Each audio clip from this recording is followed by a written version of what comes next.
I've heard this bullshit forever. I've heard the bullshit question, and I've heard the bullshit answer. Nobody gives a shit. Just win. The same people are race baiting. No black head coach is being hired in the NFL. We all understand that there are certain people in our society that have to say the same old narrative that everything is racist no matter what. Maybe the candidates suck. Has anybody heard that? I got a question. I want to know why. Look, we all understand that there are certain people in our society that have to say the same old narrative that everything is racist no matter what, and that's fine. And if people across the NFL media, which, by the way, is the dumbest in America, I'm convinced of it, if they want to continue to say it's old white guys, blah, blah, then that's fine too. As black coaches, we're not hired in this cycle. 9 jobs open, none going to black people. One, I guess, quote, person of color. Now, before you get into me, I understand this is racism that I'm saying, according to you, but you're really stupid if you think that. Here's the thing that I would say. Instead of the Bomani Joneses, the Jamel Hills, the Washington Post writers, and all the little African-American writers all across the country spewing the same old bullshit that old white guys don't want black coaches, I'm going to offer a little something different. How about looking at why? How about looking at the actual reasons? I'm going to tell you this point blank. In college basketball, and this is a dirty little secret, every head coach at one point, now it's different now, had to hire a black assistant.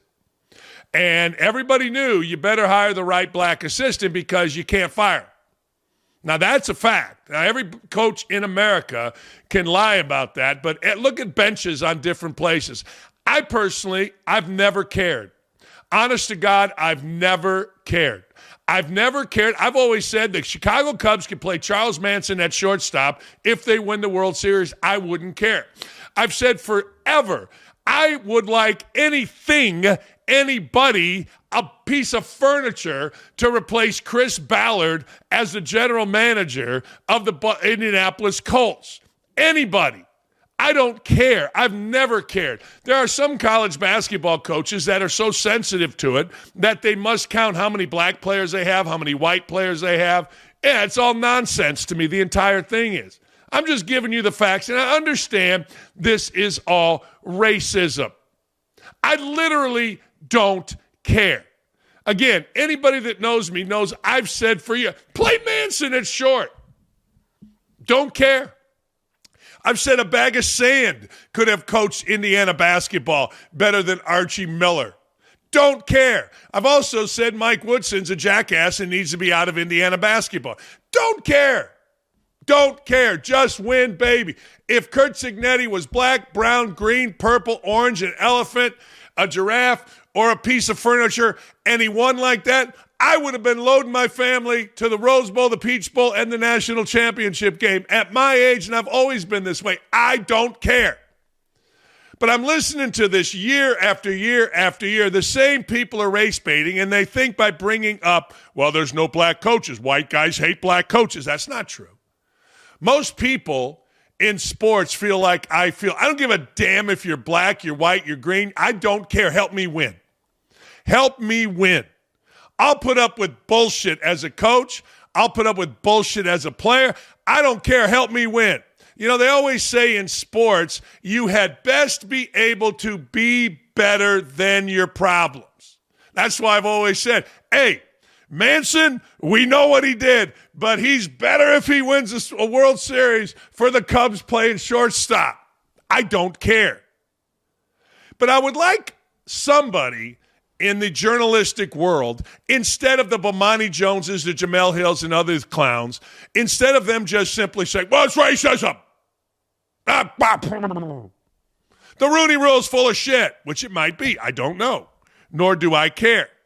But the truth of the matter is, I want to know point blank, from anybody, somebody, nobody. I want to know why. Now, I'm going to say that again. Why?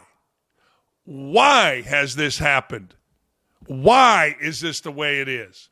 Why aren't they hiring African-American coaches? Is it on the candidate? Are the candidates no good? Are the ones that are at this level of candidate not as good as ones that are at this level of candidate as a white guy? I don't know. I have no idea. None. But wouldn't it be interesting if somebody actually, instead of immediately looking and saying racism,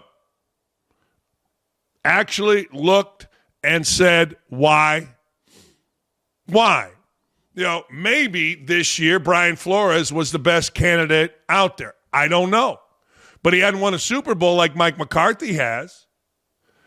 He's been fired. His general manager just got fired. His team underachieved. The one thing in coaching that I do not understand in the NFL, and I will never understand in the NFL, is the affinity for ex-Colts. Like Jim Bob Cooter, I guess, is going to be the offensive coordinator of the freaking Eagles, I guess. I don't know. Gus Bradley, who was so bad as the Colts defensive coordinator, just got hired with the Titans. Awful, horrendous, ridiculous. They continue to keep Chris Ballard. That's got to be white privilege. I'll give in on that. I don't understand that in coaching. I would have a bag of sand on the sideline as a defensive coordinator of the Colts as opposed to Gus Bradley, but now he's a defensive coordinator. Don't get that one. But that's in every sport. But I would like to know why. Has anybody done any kind of study on why? Of course not. Easiest, laziest thing, least embarrassing thing, because who knows what you might find. I don't know. Here's Roger Goodell with the same old bullshit. We got work to do, blah, blah, blah, blah, blah. Here's Roger Goodell. Hey, I remember talking in your office back in 2019, and you had said that the league is always going to look at different things about hiring. Well, since then, you guys have expanded the Rooney Rule. You have put in a mandate to try to address the offensive side of the ball with the coaching fellowship program. And you also put candidates in front of the decision makers. But everybody knows that this cycle is 0 for 10 for black coaches, 1 for 9 for coaches of color. So should you just be resigned to the fact now that basically nothing you do can move the numbers between 3 to 7 on coaches and 3 to 7 on general managers, those historic numbers that we've seen? You know me too well to say I'm resigned to something where I think we need to continue to make progress. And I believe that. I believe diversity is good for us. I think we have become a more diverse league across every platform, including coaching. But we still have more work to do.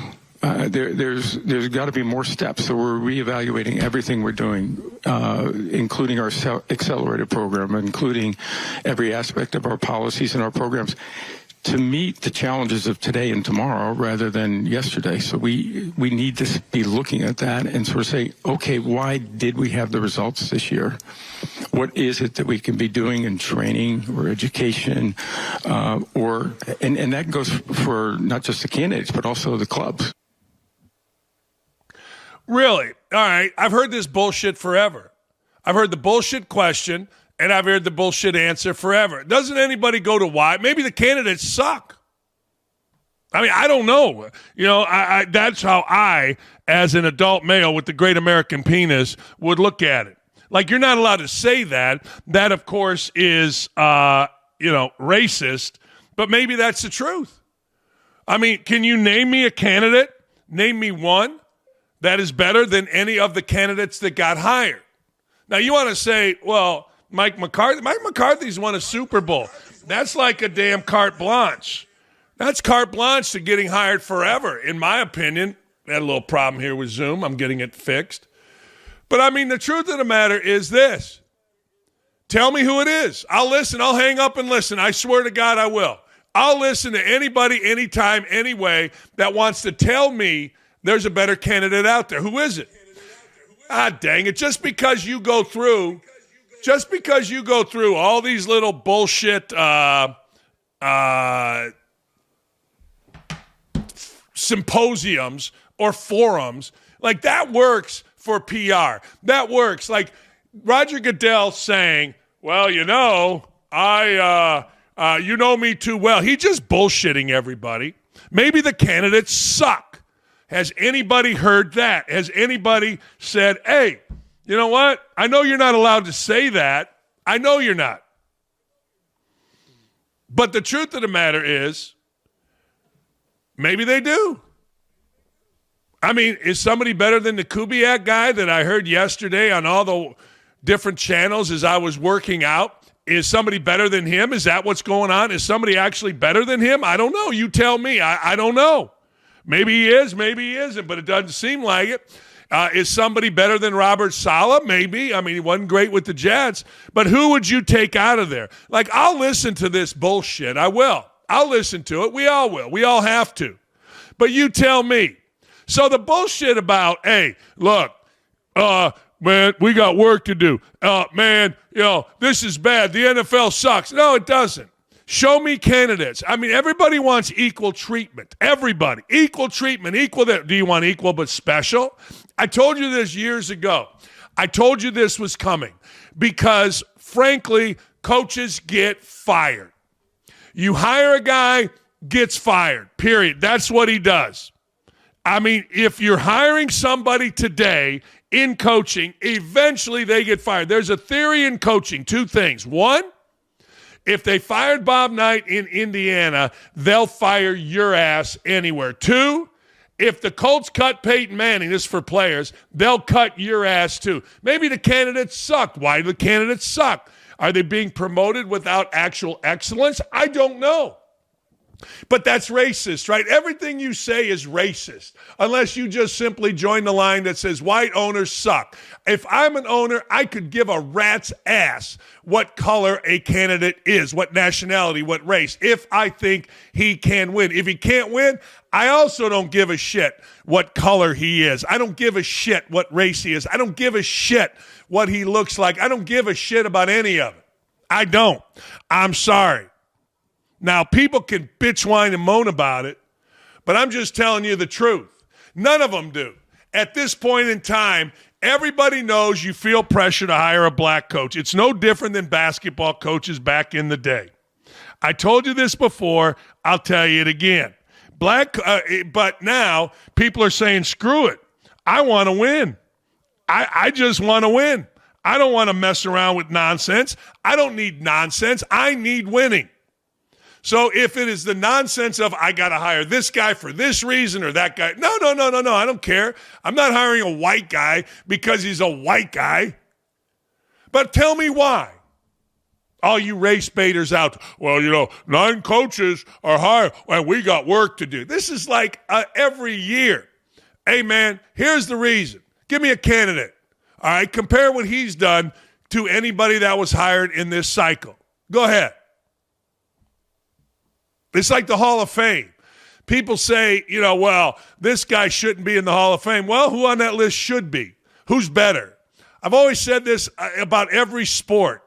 Hey, somebody's going to replace you. Somebody out there is just as good. It don't matter. But you know what? I get it. I do. I get it. Saying this is racist because everything is racist. There isn't a thing alive. Draymond Green, a referee, went, whoa, that's racist. Some guy went like this at a Cubs game. That's racist. I mean, it's all bullshit. Who are the candidates that you want hired, and are they better than the candidates that were hired for that particular team? Let's do that study. All you race bait. But see, race baiters don't want to do that. The Bomani Joneses of the world, they don't want to do that. That's too much work. That's like digging deep. They don't like what they might find. I don't know. Everybody told me Ben Johnson was the hot candidate. Worked out pretty good. Everybody told me Mike McDaniel was the hot candidate. Didn't work out very good, did it? Why? I don't know. Don't know. Sometimes it works out. Sometimes it doesn't work out. That's, as my ex-mother-in-law, them's the berries. But no, go ahead. Go ahead. How about somebody actually, to quote Roger Goodell, do the work? You can't. You won't. Nah, it's all bullshit. I don't care who you hire. I'm going to say it again. So when somebody clips this and says, see, Dakich is racist, hey, look, it's all here on video. I don't give a shit. I've said it. Manson, shortstop, Cubs, World Series winner. I'm in. I mean, they played Addison Russell. I mean, look him up. And everybody celebrated. Look what Addison Russell ended up being. Nobody cared. Why? They won. Nobody gives a shit. Just win. Honest to God, it's like the Super Bowl. You got Bad Bunny up there. He's going to act like a jackass. Nobody cares. NFL, you think they care? They don't care. Why? They know you're going to watch.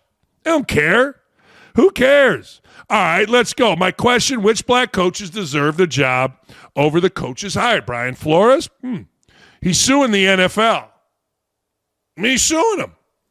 Now, Brian Flores, according to my buddy Ryan Grigson, is a great coach. And if Ryan Grigson was a general manager, I think he would hire Brian Flores, but he's worked with him. He knows him. NFL guys probably haven't done the due diligence to say, wait a second. Is he a great guy? I don't know. Certainly Bomani Jones and all the clowns that are out here race baiting every day haven't done that. Let's see here. Mike Tomlin wanted to coach. I think he would probably be a head coach. You're going to recycle Todd Bowles, Aaron Glenn? They haven't exactly, and I don't care whether they're black, but if we're going to talk actual, what have they done? I mean, they kept their jobs at being horrible at their jobs. And I don't know about Bowles, but I support Glenn keeping that job. He took a shit show over with the New York Jets, and if you're going to expect him to turn that around in a minute, you're crazy. The woke media won't address that. And again, I've said this. Owners, like coaches, hey, you get stuck with a coach. They didn't get stuck with Pete Carroll, did they? I mean, Pete Carroll got his ass out. No one was worse than Aaron Glenn this year. Maybe Pete Carroll. I don't know. This stuff doesn't fit anybody's narrative. NFL Insider and a little scrappy Adam Schefter reposted this comment by Mike Jones. See, Mike Jones, do some work. You're the national NFL writer for The Atlantic. You're the national writer. And all you got is shout out Happy Black History Month. That's your level, Mike. That's it. Now, here he also says, for context, this is what's frustrating of black coaches with head coaches' aspiration. None of them want a job because they're black. Okay, they want their work to speak for itself, but the league's owners continue to move the goalpost on them for what makes them qualified for head coach. Really, what is the qualifications? Here's more from Jones. I mean, okay, you've said that. Now tell me what the black qualifications are and the white qualifications are. Or is this just more race-baiting bullshit? Let's see. Black assistants compile strong resumes. Who? But they are told they're not qualified. And then they see teams make exceptions for the members of the good old boys club. Where? Where's the evidence? I mean, this is the same bullshit we've been hearing. And it doesn't help anybody. You know, it used to be journalists would dive deep before making this total bullshit that this clown Mike Jones makes. No, it's total bullshit. They display true excellence, and then they see mediocrity rewarded. Who? Who's true excellence? That's a big word in the African-American community. Excellence. Who? I mean, who has displayed true excellence that should be hired over the guys that were hired? I mean, I'll listen. I mean, damn. Who? Aaron Glenn did. He got the New York Jets job. He was very good as a defensive coordinator for the Lions. He got the New York Jets job. Who? Who's displayed excellence? Or are you just there and went through some symposium or through some seminar?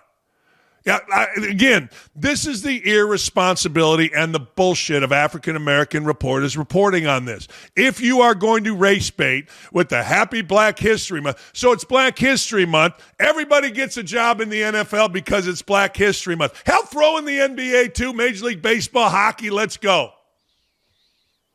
No, it's nonsense.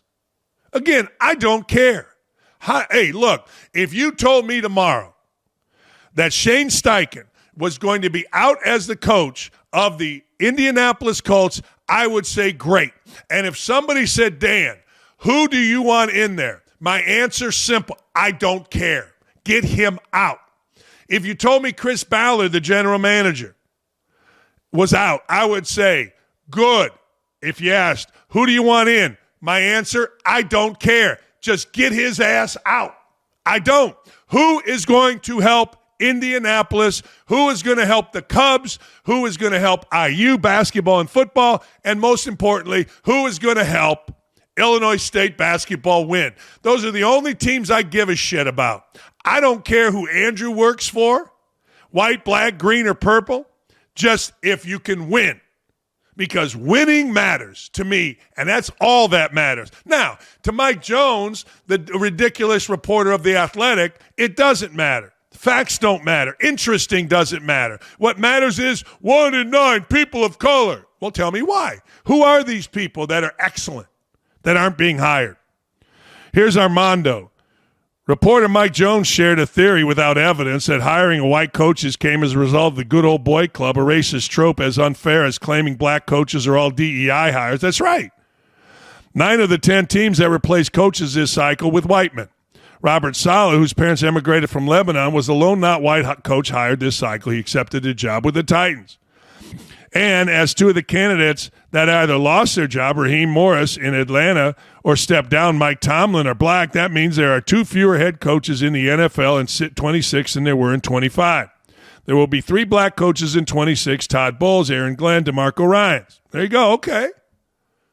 There's your numbers. Now why? I mean, why is always interesting, always fascinating. The why. I love the why. I was so happy when I heard the announcement that our friend Michele Tafoya was running for Senate for a variety of reasons, one of which was, what? Minnesota? Common sense? That can't be. Congrats on the Senate run, Michele. Thanks for joining. Good for you. What made you decide to jump right in? Thank you for that. You know what? I think people have seen Minnesota's been in the news quite a bit lately, and not for all the best of reasons. And I think I got recruited hard, and I also had been thinking about it a long time. And we do need common sense. We need people to step up. We need especially outsiders, because the career politicians ain't coming to save us. I don't know if you knew that. What's the last couple of weeks been like since you announced? What's it been? Does the phrase "drinking from a fire hose" mean anything to you? It's been like that. It's been incredibly busy. The time is flying. There's a lot of work to do. And I have a very strong work ethic. So when people put an assignment in front of me, I go do it. And I've just been one after another, talking to delegates, talking to people who may want to donate, talking to people who want to volunteer, doing a lot of media. But it has been busy as busy can be. What has, if anything, people always say, I'm going to run for something. And they think they know. It's like coaching. You think you know until you're a head coach, and then you really don't know. What has been something or some things that you're like, didn't see that one coming? Well, I was calling delegates yesterday. These are the people who go to convention and vote for you for the endorsement. And one of the delegates picked up, and it was the wrong number that was on my list. It happened to be someone who worked for one of my opponent's campaigns. So we had an interesting little chat. That was a good surprise. It was really interesting, Dan. I will say this. My husband, who I will say for many years didn't want me to do this, has been unbelievably supportive, and it's been great. So that's been a little bit of a surprise. I think once I was in, he was all in. I'm not going to let him ride the emotional roller coaster with me, but he's back there cheering me on, and it's been tremendous. So I think, just every day is different.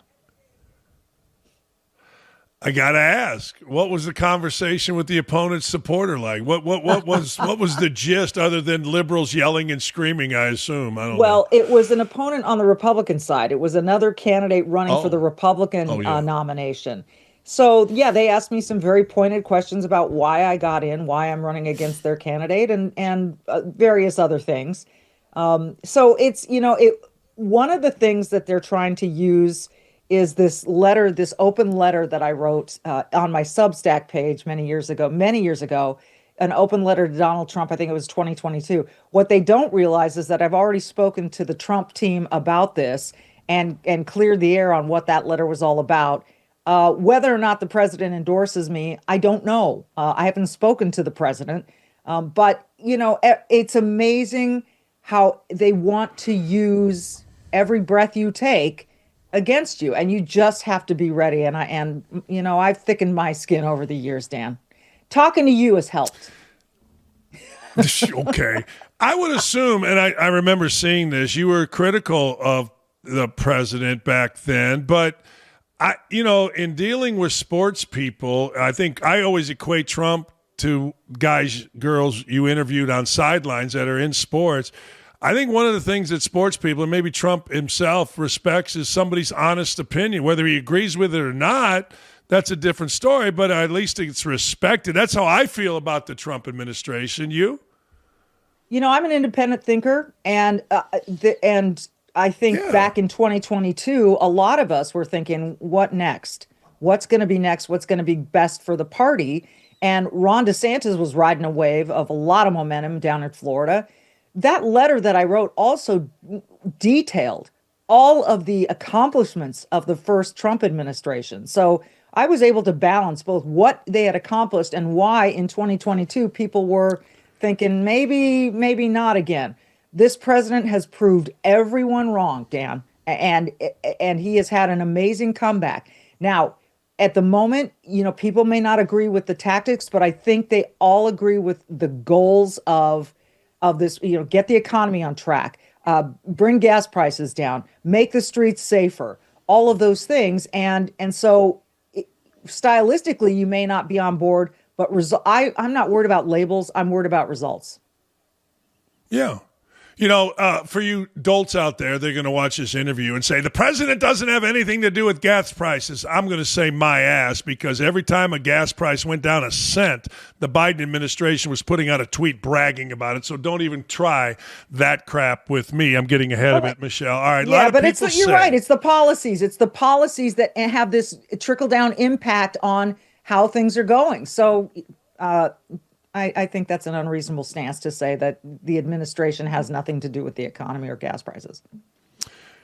Curious your thought on this, because a lot of people feel this way and a lot of people don't, depending on which side you're on. A lot of people feel like it's ironic or weird or intentional that all of these ICE protests in Minneapolis happened right after the Nick Shirley Somali investigation into all the fraud happened. Do you think that these protests are a distraction from what is the fraud that went on or continues to go on with the Somali daycare situation? I think the protests were born out of the really awful, tragic, death of Renee Good, who was the first person to die at the hands of these officers, these federal law enforcement agents in Minneapolis. It's been awful. I feel for her family. It shouldn't have happened. So I think, but what I do think is that, yes, Tim Walz and company are happy to use this as a distraction from the massive story that is fraud here in Minnesota, which is not going to go away. So they can think it's going to go away, and Tim Walz can say it happens in every state. But what's happened here in Minnesota is egregious, to say the least. It is a complete lack of oversight from leadership and a complete sort of just screw you to every Minnesota taxpayer who pays their taxes, plays by the rules, and then watches their money funneled to criminals who go spend it on Rolex watches and lakefront property. So, I don't think this is going anywhere. We know it's at least $9 billion. We have a number of whistleblowers saying you don't even know the half of it. Yeah, it pisses me off because a lot of it's federal money as it's well. Federal, Doc yes. Rivers, yeah. So it's all of us. So why am I paying? Tell me why I should pay taxes April 15th. It's kind of got in my head that if it's gonna go to some fraudulent stuff and now it's exposed. We always thought it did, but now it's exposed. Why the hell does anybody pay taxes April 15th? It's. I wonder if there might be a resistance to the IRS that happens here, and people rise up and in numbers say, forget it, we're not paying on April 15th. It's very, very discouraging. I think, we've always heard the term waste, fraud, and abuse, but to see it and to see it play out on video with Nick Shirley and to see where it's gone and to see who's overseen it and how it's happened and to hear a tape of the Minnesota AG saying, hey, we understand, we got your back, don't worry, and by the way, donate to my campaign and I'll cover for you, is unbelievable. And it's right there, and I really hope the ball doesn't get dropped on this. NBA coaches chimed in. Steve Kerr called it murder. He backtracked. Doc Rivers didn't backtrack. They're all attacking ICE. They're attacking Minneapolis. You've you've been involved in sports a long time. You know all these people. What's your thought on that? It's very easy from the sidelines, particularly if you're someone who is who is on secure buses and planes and cars and has security around you all the time. If you've never been in the position of these ICE officers who have been attacked, had rocks thrown at them, had frozen water bottles thrown at them, have been just had people spit on them in their faces, move cars at them, and we know that the threats against ICE have gone up exponentially. It's very easy to say, I would have done it differently. It's like when all of their fans say, Doc, why did you call that timeout? Or why did you, throw that inbounds pass under the basket instead of, whatever. It's very easy for everyone else, people at the Grammys, everyone else to say that they know what should have happened. They weren't there. Look, I think if anything wrong happened, it needs to be investigated. And there is an investigation going on into the death of Alex Preddy. I think that's absolutely necessary. And if there were any racial profiling, if there was anything untoward, illegal that happened here in Minneapolis, it should be investigated, and we'll let that play out. But to Monday morning quarterback, as we like to say, I think is unfair at the very least. These are hardworking people. These are hardworking people. They're just trying to do their jobs. I play golf with high-ranking cops at Indianapolis Metropolitan Police, and my street before I moved in had a crime spree going. It was organized. It was unbelievable, and to the point where the guys on this street who all have guns, they started patrolling their own street. Turns out it was gang members, organized gang members that were let in on the border. It was on the west side of town, the MS-13 and that Venezuela gang. So this kind of stuff affects all of us, and it was ICE that got this done. They identified and they deported them. And I to your point, I've been affected by it because I wasn't buying on this street while this was going on. Now it's gone, and we bought. We got lucky, we bought. But people have no idea in Indianapolis that that's happened, and people have no idea that things like that have happened all across this country, including Minneapolis, where many lives have been saved because of the work of these people. And it's fascinating to me how angry people are at a group that is getting rid of rapists and terrorists and murderers. It's fascinating to me, Michele. I don't remember similar outrage over the murder of Jocelyn Nungari, that 12-year-old in Texas. I don't remember the outrage over Laken Riley from the left. I don't remember the outrage over Rachel Moore. And we could go on and on with the list. Those are three names that are always top of mind for me. Young women brutally attacked and murdered at the hands of people who were in this country illegally. These are criminal people. They're criminals. So I don't remember this outrage or any stars wearing pins for these young women whose lives were ripped away from them. I don't remember that. So I'm having a hard time understanding, this hypocrisy. Why do you think it is? Why do you think that this has gained such traction, hating ICE and the Laken Rileys and others, hundreds of others actually, hasn't been addressed? Why? I always go to the why. Why do you think it's like this? I wish I could understand it. I have a feeling it has to do a lot with the messaging. For example, there was a story here in Minneapolis where the press continued to frame it as a 5-year-old has been detained. A 5-year-old was arrested. A 5-year-old was used as bait to catch his father. This is not what happened. The 5-year-old in question was with his dad. His dad was an illegal alien. People don't like that term, but it's a term I'm going to use. It's a term that describes that this person was here illegally. They went to the man, and the man ran away, abandoning his child in the process. So what were they supposed to do with this 5-year-old? They took him, they bought him a meal at a drive-thru, and then they took him to his house and knocked on the door, and no one would answer the door to let the boy in. So what should they have done with this young boy?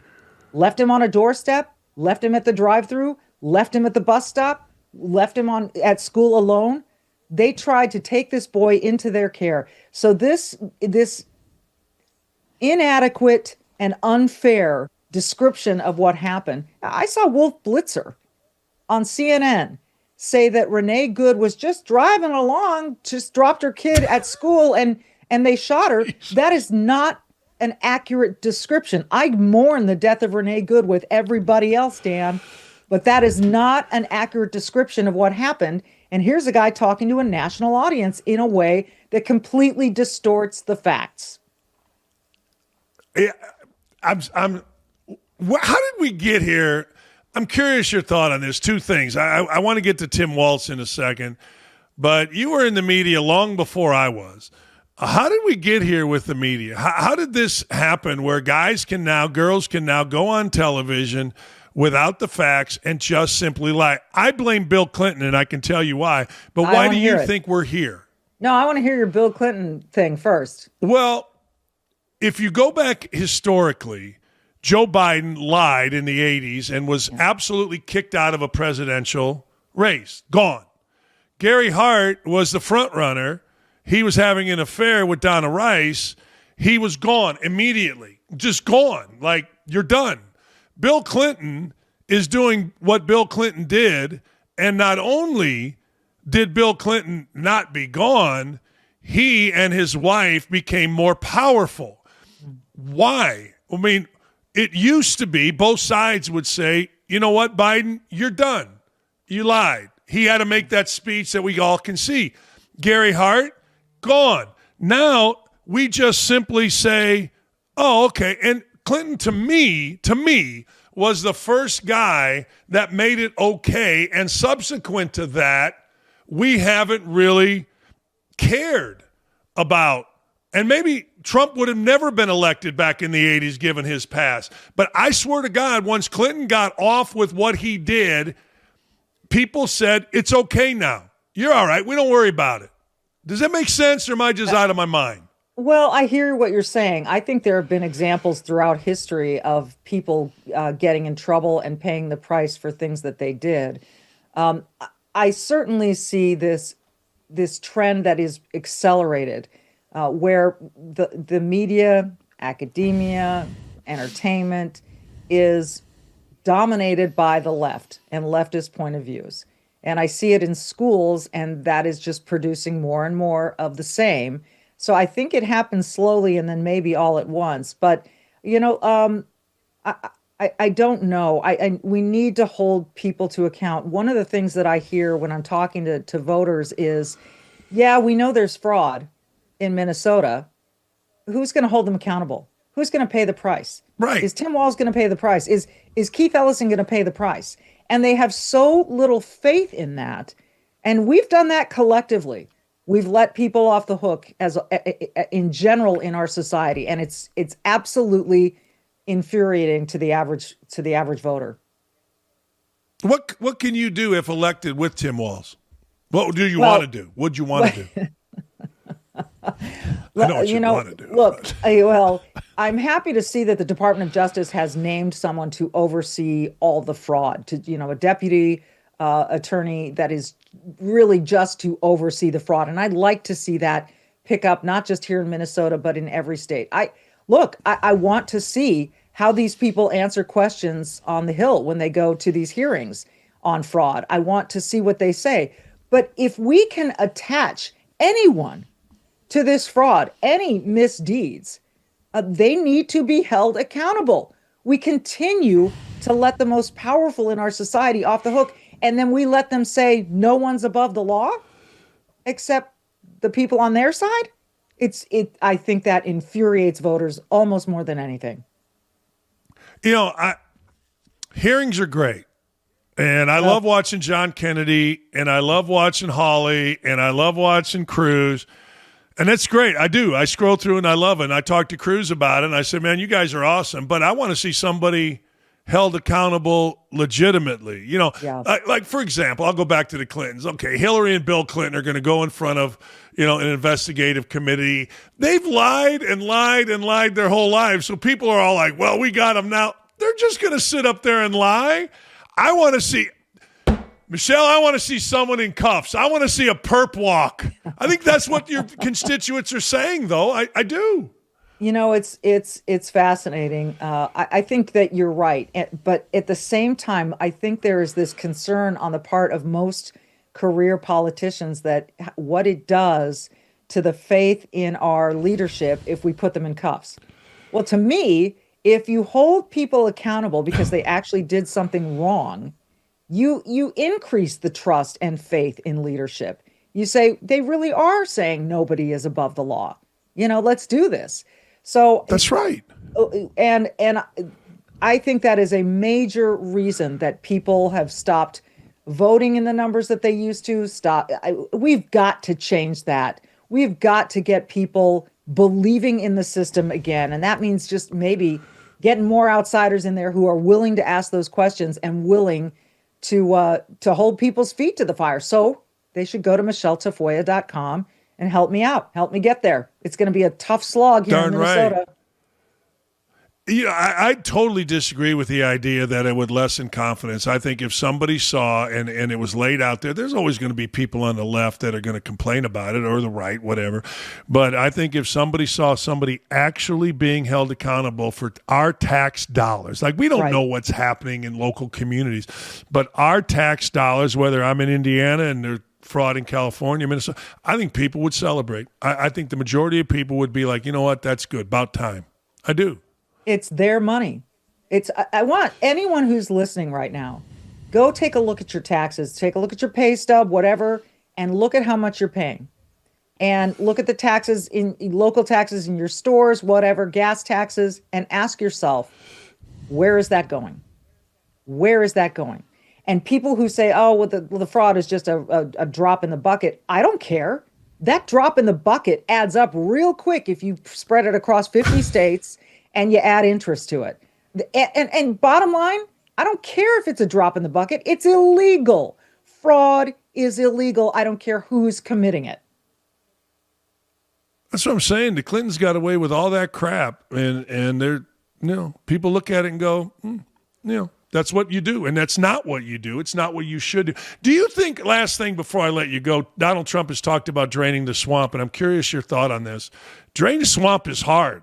Like the swamp will buck up, man.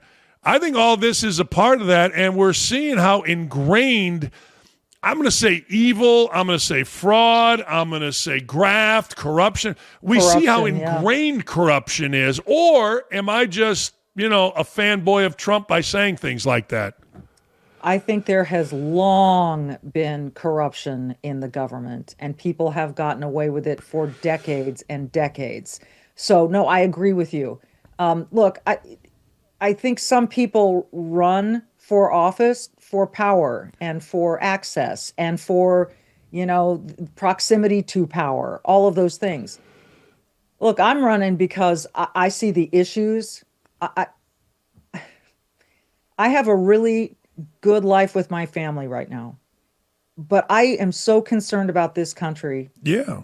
I am so concerned. Minnesota is exhibit A of the things that can go wrong. I think New York is right there, California. I think even Connecticut. These places are examples of where things go wrong if we just let them slide. So, look, I encourage people to join me if they feel the same, and to tell ourselves we can change it if we want. But we can't have people, just saying, I'm not going to vote because it doesn't matter. Yeah, it does. Yeah, it does. If all the people who thought, I shouldn't vote because it doesn't matter, if they voted, it would matter. So I just encourage people to re-engage because the future is tenuous. The future is very tenuous. It is. Hey, last thing before I let you go. Ultimately, 5 years from now, what happens to Minneapolis, not Minnesota, Minneapolis. What happens with this Somali stuff? What happens with these protests? Where are we at a year from now? Let's go a year from now. What do you think? A year from now? Well, it depends. I think November is going to be very telltale. What do Minnesotans want for their state? What do they want this place to look like?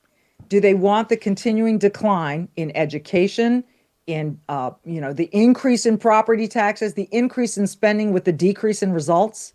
Do they want that? Or do they want a state that is stable, that is law-abiding, that doesn't just rotate criminals through a revolving door, that is, not affordable? What do they want? Do they want to save it or don't they? If they do, then they can't just keep moving the chess pieces around on the board and electing the same career politicians who just do this. They get into office and they skate. They don't work. They can't. If Minnesota wants to save this state, they'll tell us in November. Yeah, it's going to be fascinating. And I'm so glad you threw your hat in the ring because, as I said to start, common sense matters. Or at least it should. Last thing, who wins the Super Bowl? Seattle. I love their depth chart.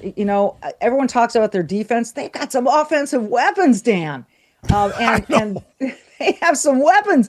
And they're playing so well and with high confidence, and it's on the West Coast. That doesn't hurt. I know people think that kind of stuff doesn't matter. I think it's a factor. I just love the way that they're playing, and their defense. Good Lord, it's going to be real tough on this New England offense. And I like the Seahawks. What are you thinking? I'm rooting because Mike Vrabel has been great to me in our bikes program. He's donated. We give bikes to inner city kids, and he's donated, and I like him. He listens to my show. But I got to say, Seattle, you mentioned the offensive weapons. I think Sam Darnold, who you all had in Minnesota, and now it's a little bit controversial, Justin Jefferson speaking out. I mean, I just think they're the better football team. I mean, Justin Jefferson, he ain't happy, right? He's mad. Well, you know what? Justin Jefferson reminds me of the Kevin Garnett factor. Kevin Garnett playing for the Timberwolves for so many years while they just struggled. Then he goes to the Boston Celtics and wins a world championship, right? I feel bad for Justin Jefferson. He is that kind of generational talent at wide receiver. He wants to win. Why wouldn't he? By the way, this Super Bowl reminds me, the last time, do you remember what happened the last time Seattle and New England met in a Super Bowl? Oh, yeah. The Butler kid with the Malcolm Butler. Malcolm Butler, who we had to scramble. Who is this kid? Who is he? In the midst of I'm standing behind Bill Belichick. I'm getting ready for this game to end. I'm getting ready for Seattle to go ahead, standing behind Bill Belichick. And all of a sudden, they don't give it to Lynch. They pass the football. Russell Wilson throws. Here comes this kid named Malcolm Butler. And he intercepts it, and my whole job right then is stalk Malcolm Butler and make sure he's the post-game interview. And as soon as Al Michaels threw it down to me, Malcolm had been waiting long enough. He ran away, and I had to chase him down on the field on live television to get that interview. And that was one of the more memorable Super Bowls I've covered. Just real quick, you're behind Belichick, and all of a sudden the interception happens. What was his reaction? Because everybody thinks he's this stoic guy. No. Here's what happened. He's standing there with his arms crossed, like a coach is often standing. And I'm standing behind him, so I'm seeing the back of him. And the pick happens, and his arms go up in the air, and his back is like he's just. And there was a series called like The Turning Point or something that NBC Sports did, and you see in this series prepping Malcolm Butler for this exact play. And it happened. And it's amazing. And then Malcolm runs off and he runs into the arms of the defensive coordinator. And it was electric. You got to wear gym shoes, right? You got to wear gym shoes as a sign. You're not wearing. You can run in. Yeah, because you're running, right? You're Yeah. No. God, no. Like, if I'm doing that, I'm thinking to myself, most important, there's no dignity in falling down, right? There's no dignity. None. None. None. I don't think I ever did, but I shouldn't say that because now I'll go like trip on some stage or something. So, whatever. But you're right. There's no dignity in that. Tarico and I, when we were doing games, they would have different arenas. Hey, you got to sit on the table. And I go, I ain't sitting on a table because there's a camera right there looking at me. That table, my fat ass, that table collapses. There's no dignity. You're not coming back from that. That's right. That's right. Yeah. So MicheleTafoya.com, right? Thank you. MicheleTafoya.com. Help us out. This is going to be a slog. We're going to need all the help we can get. And thank you in advance if you're able to chip in a couple bucks. You're the best. Congrats. Thanks for coming on. Thank you. Good to see you. And congrats on that Indiana. Hey, look, people say a Republican can't win in Minnesota. I'm saying Indiana won a football national championship. Yes. It's our year. I had one of the guys on staff call me the other day and say, honest to God, I was there. I can't believe it happened still. Like, one of the guys on the staff is like, I don't know. Can't believe it. I love Thanks, the ABBA Michele. song Fernando at the end. That was awesome. Thank you. Oh, that was unbelievable. Thank you. great. There she goes. The whole freaking, whatever that place is, Hard Rock singing Fernando. Hey, look, MicheleTafoya.com. Do it right now. Do it right now. Help common sense out. Bring back, like, humanity to Minneapolis, not stupidity.